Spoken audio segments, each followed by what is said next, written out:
one of the best things about our job is that we get to do something that we love.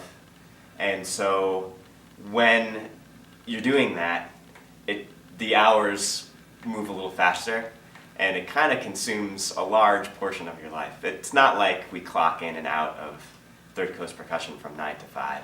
It sort of feels like a part of our identity in a way, because we're always thinking about it. We're always nurturing it. It's always influencing other parts of our lives, like our families and our friends and our travel, but in a really good way. It's brought us to Europe, and it's going to bring us to Asia, and it's introduced us to thousands of new friends throughout the U.S. and beyond. And it's a pleasure and an honor to be with you guys. Yeah, I think it is an interesting challenge. I think having a career that you're passionate about makes that balance a different equation than I think if you just have a job that's very demanding and takes a lot of time but isn't in your heart in the same way. But I think one of the things that we've learned over the course of the 13 years that Third Coast Percussion's been together is just how structure and planning ahead for things can help create some space in all of our lives, to exist as people outside of the group as well, and how to maintain healthy personal relationships and personal health and those sort of things as well. All of our partners have access to our Google Calendar, so that's important. Yeah, and it's also like, we're fortunate now. There's 4 members of Third Coast Percussion that perform, and we have 3 staff members who are awesome.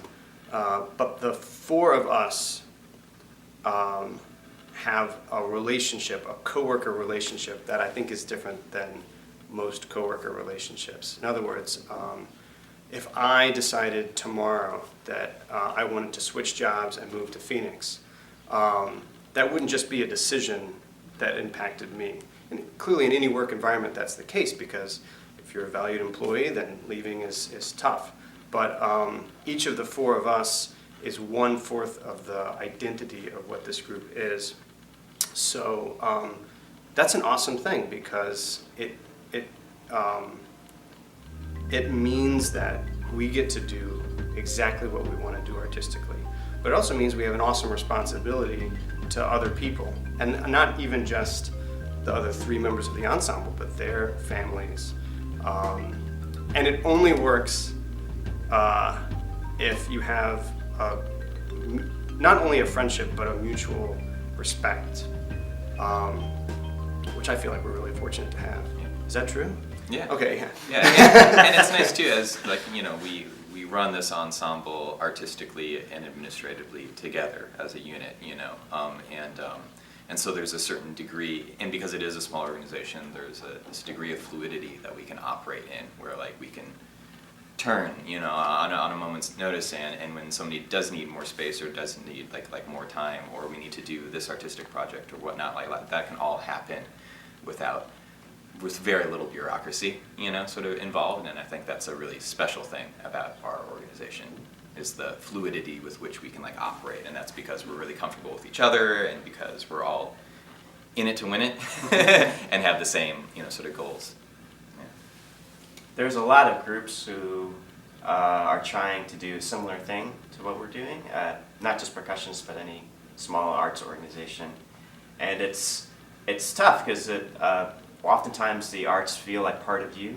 So if you get constructive feedback from a team member, sometimes it can feel like a personal attack. But I think one of the things that I've noticed about our group and a lot of other successful groups is that there's a level of trust that is inherent. And there is a safe zone here where we can say anything in the service of the art without having to worry that one of the members is going to take it as a personal attack on himself. So we have a rule in rehearsal that you say what you feel right away, and try to do that as best as we can, and then we leave it in the rehearsal room. And that helps a lot, because we deal with anything that comes up right away.